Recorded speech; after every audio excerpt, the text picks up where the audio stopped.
Ex-homeless people, where did you go during the day? The library, brah, that's a no-brainer. Communication, opportunity, education, and entertainment all available there for free. That is an excellent suggestion. I was just thought if I went homeless, I'd maintain my gym membership, use the showering facilities, apply for jobs, get really into exercising, attempt to completely dominate any local bum fights. Never actually been homeless, which is good, but probably the closest was in August when I drifted around for work on a bike. Had a book bag with mostly clothing, as well as a sheet, a canteen, and a salt container, because salt is pretty useful, and an empty flask. On the handle was a container with food, water, and some utensils. Across the handlebar was a loosely tied walking stick for protection. In case I needed to, I could stay somewhere like the local church. However, I managed to get home by dark, so all was good. I will say the water factory wasn't easy, since I had to keep refilling it, and then once my bike fell with my container, and the gallon jug of water broke. If I actually had to, I could squat in the woods, but that is illegal, so I rather wouldn't want to. Plus, with all the bugs and snakes around, I would need to make a raised shelter and have screening. I had some that fit around my head and fit under my hat pretty good too. Hopefully, you don't have to be homeless. Well, unless you want to, but then you have issues like food, water, dry place to sleep, animals, hunters, people attacking you, etc. Daytime, just be a regular person. Go to work, walk around the city, chill on your laptop at McDonald's or Wendy's with free Wi-Fi, libraries, parks, chill with friends.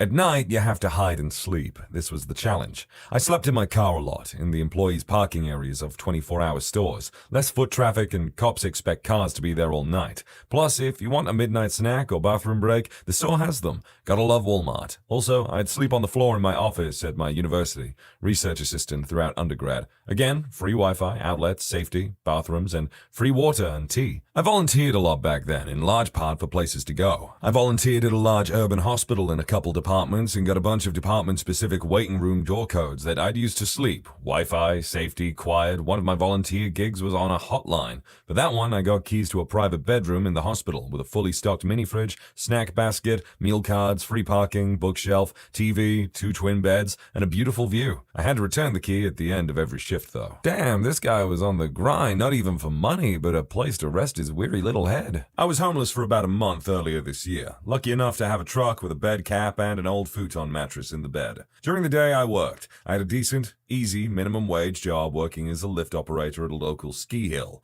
Made enough to afford food, gas, and a gym membership. Shout out Anytime Fitness for being open 24 hours and having internet, while still having a little bit at the end of the day. If I wasn't working, I'd be at the gym working out or downloading some podcasts to listen to later. I pursued anything that was cheap, which would pass a good amount of time. I was pretty lucky. I chose to be homeless because the people I was renting a room from were growing increasingly unstable, and I was going to leave my job at the end of the season and move across the country anyways. I was also friends with a really great couple who often insisted I sleep on their couch. Definitely not the worst story you'll hear, but it was my brush with the phenomenon. I'd sleep in my car in the parking lot at my law school because my classes started at 8 a.m. After class, I'd go to work at one of my 3 jobs, 2 of which were bar and restaurant serving jobs, so that's where I'd get my meal for the day. After my night shift, I'd use a friend's guest pass at the gym to shower and get ready for the next day. Then I'd drive back to the school parking lot and knock out in my back seat. I did my makeup in the car in the morning before classes, so I made sure my appearance really never gave away that I was homeless. I did laundry at the laundromat sometimes, but I typically cycled through the same 3 to 4 outfits throughout the week. But yeah, the routine was always the same for the most part. It really depended on the job I was working, the time of year, and the weather. I was pretty steadily employed, but my shifts ranged from early morning to late at night, so my schedule wasn't always predictable.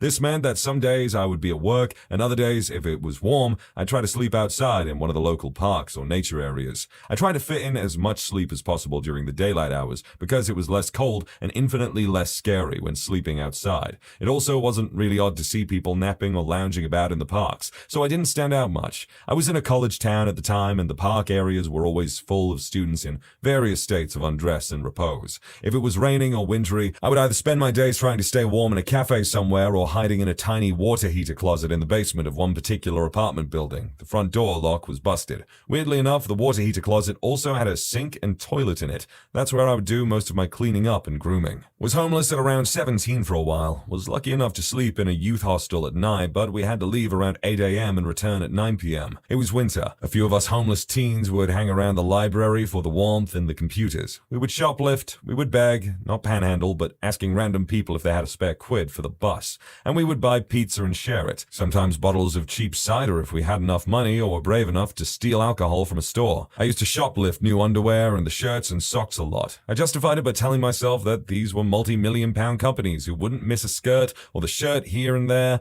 and a bit of makeup now and again. I never steal now. It was so boring being homeless. That was all there was for us to do, shoplift and drink. We made a big igloo once and got drunk in that. That was pretty fun. We hung around the town every day with nowhere else to go. The museum staff knew us all by name and didn't like us very much, although we didn't do anything wrong there. I spent a lot of my time in the museum aquarium reading books if I wasn't drunk. A lot of the teens I lived with had been in and out of foster care all their lives. I was lucky.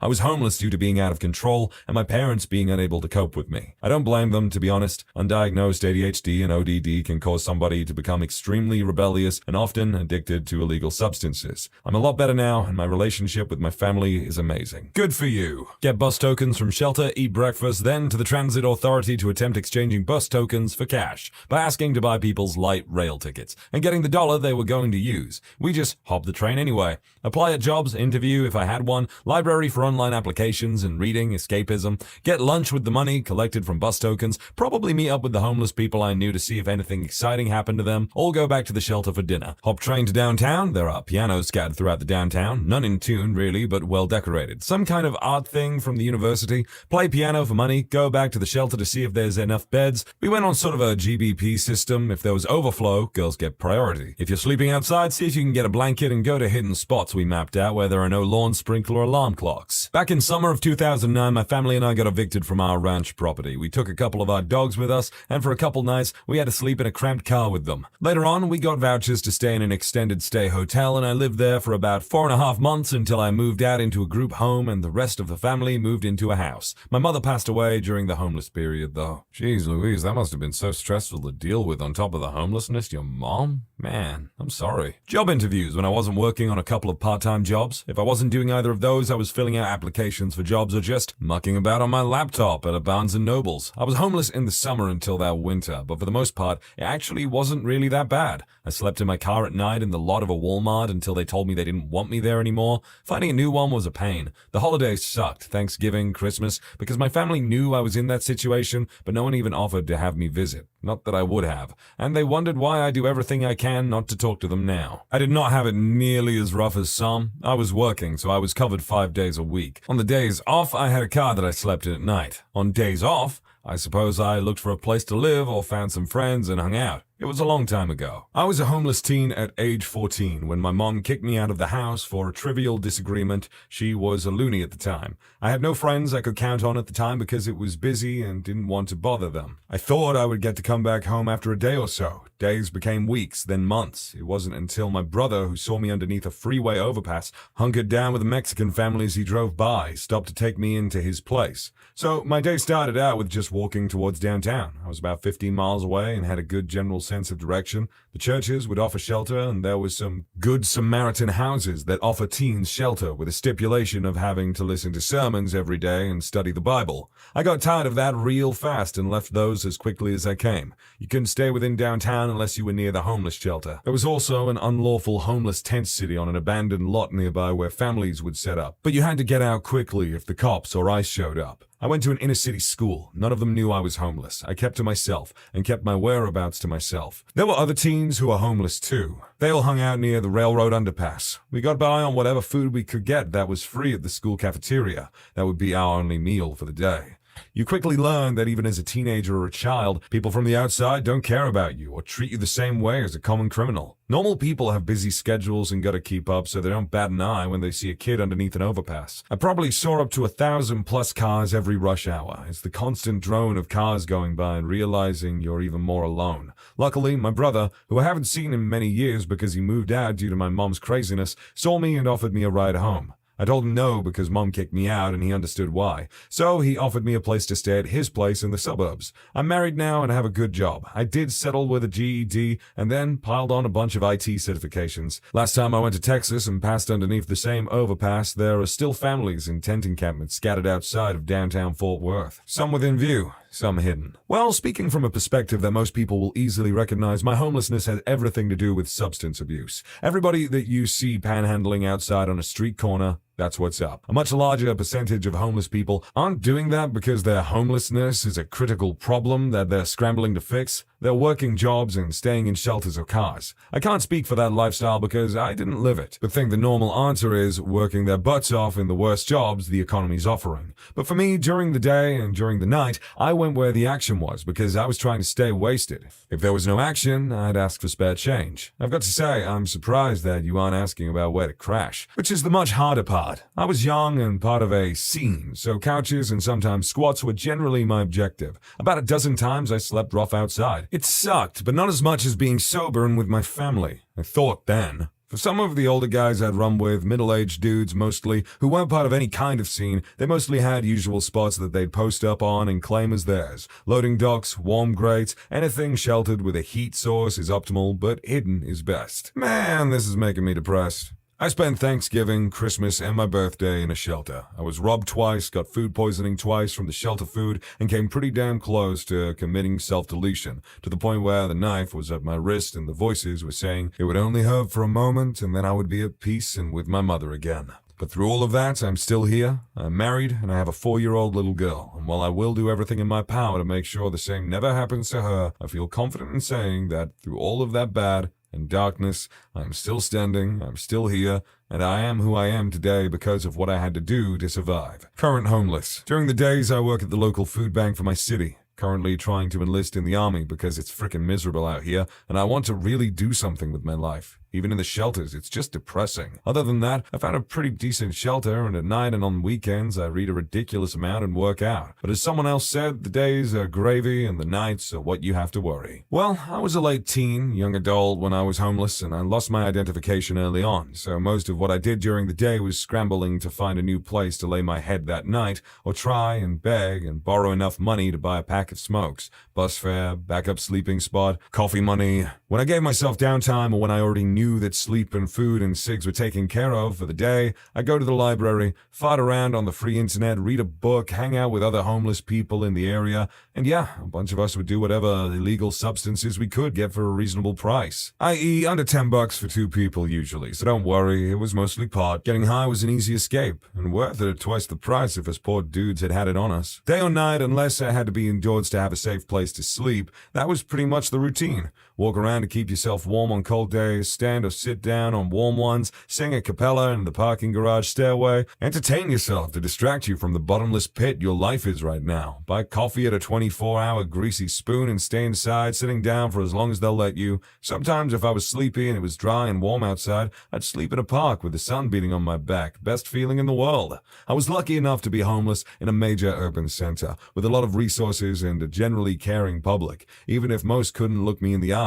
My experience was overall more positive than negative, even if it did suck sleeping on cobblestone sometimes, or feeling your feet slowly congeal or rot from 34 degrees Fahrenheit rain soaking through your worn soles and nowhere to change your socks. That last bit right there, that's the struggle. The wet socks. I couldn't deal with it. No, I'm joking. This is all awful. I was homeless my junior year of college when I got laid off from my internship, which was supposed to be 1 year but only lasted 3 months, and didn't have time to find student housing. My significant other told me I could stay at their place, but conveniently forgot to tell their roommates this. It was hell, and so I only went there once or twice a week. I spent all my time on campus, worked 2 part-time jobs through the school and 1 part-time job remotely. Told everyone I was trying out no shampoo to be more environmentally friendly. It was fall, so I slept in my car most nights somewhere on campus. Never got bothered by campo, but sometimes other students would see me sleeping and bang on the windows of the car to wake me up, which scared the bejesus out of me every time. My friend has been homeless in the Seattle area for 2 of the last 3 years. He goes to the public library during the day after it closes. He normally will go stay in his car until later in the evening.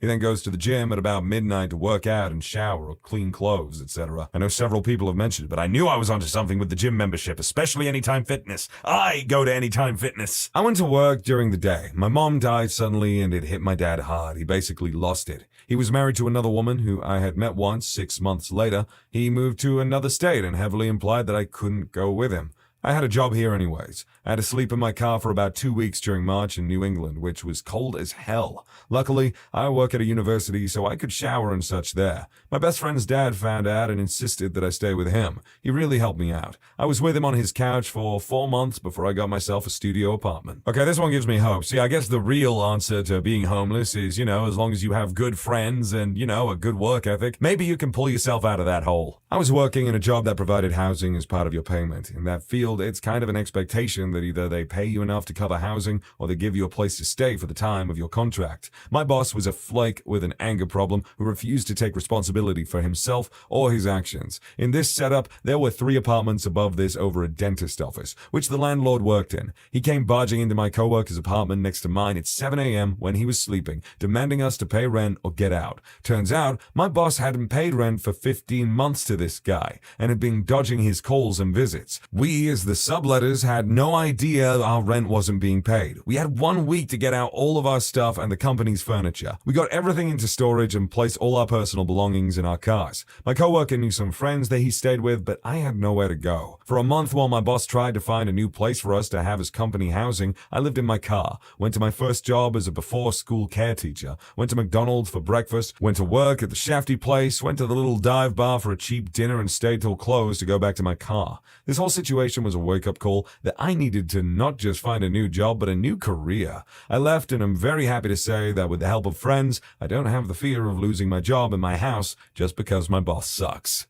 You know what? It's a serious situation. It's real life. I understand you can't dedicate yourself to this, but I'm really surprised that your first priority was not revenge. I happened to find an office building that I could blend into well enough. I was still able to shower, etc., and used my savings to look after basic needs. I got inspiration from the building that my mom used to work in. It seemed all high security until you went up a couple floors in the elevator. After that, no security at all, and I had access to the Wi-Fi, kitchen, food, bathrooms. It's super easy to blend in if you look like you know what you're doing. I was homeless a few days ago in London, all of last week actually, and have been many times since I was 16. 23 now, but I don't look it. I have an iPhone, nice clothes, a nice bag, just had nowhere to go. Good places to go. Heathrow Airport to get some sleep with everyone else who's waiting for a flight. 24-hour Mackie D's just to chill on Reddit. Parks, if they're open. Hyde Park in central London never closes, but they can be scary at night, so I make sure to have something on me to defend myself. Late night arcades, ask a driver to let you on and ride buses until morning. It's warmer and safer than outside. Go to a bar, people ask you to chill with them and buy you drinks. I don't do this, but I've been offered a lot, so I know it works. I hope I help someone. It's cold and snowing right now. I'm on the way to the first day of my new job now. Hopefully won't lose my house ever again. I didn't consider myself homeless, even though I technically was. My boyfriend at the time and I broke into an old industrial building in Brooklyn and squatted in it for about 6 months, which is eons by squatters' standards. He'd found these pieces of foam material which we put on the floor, and then we stuffed some black plastic bags full of our unseasonal clothes and laid that on top of the foam stuff to be our mattress. We accumulated some random other pieces of stuff that had been put out on the street for trash pickup. I remember we found this metal chest that we used as a fridge. We got Wi-Fi because, I kid you not, my then boyfriend overheard this neighbor lady walking her dog next to our window, and she was calling the dog Bingo. He checked the networks on his laptop and tried a few passwords using the dog's name and hit on the one that had Bingo123 as the password. The hardest part was bathing. No tub or shower. I bathed out of a bucket the entire time. Also, we were there in the winter, December, late April, so it was cold. I remember my boyfriend would wake up and climb out from under the blankets, and I'd start howling because I was freezing without his body heat. Like quite a lot of other people, I had a job, 2 jobs actually, during this period, so I'd be at work most of the day, but I was much better off than most, because I did have 4 walls and a roof and blankets and food. When you subscribe, make sure to hit the bell to turn on notifications. Put the playlist on in the background to finish listening to all the stories. And if you like Am I the Genius, give Am I the Jerk a shot. Linked in the description below.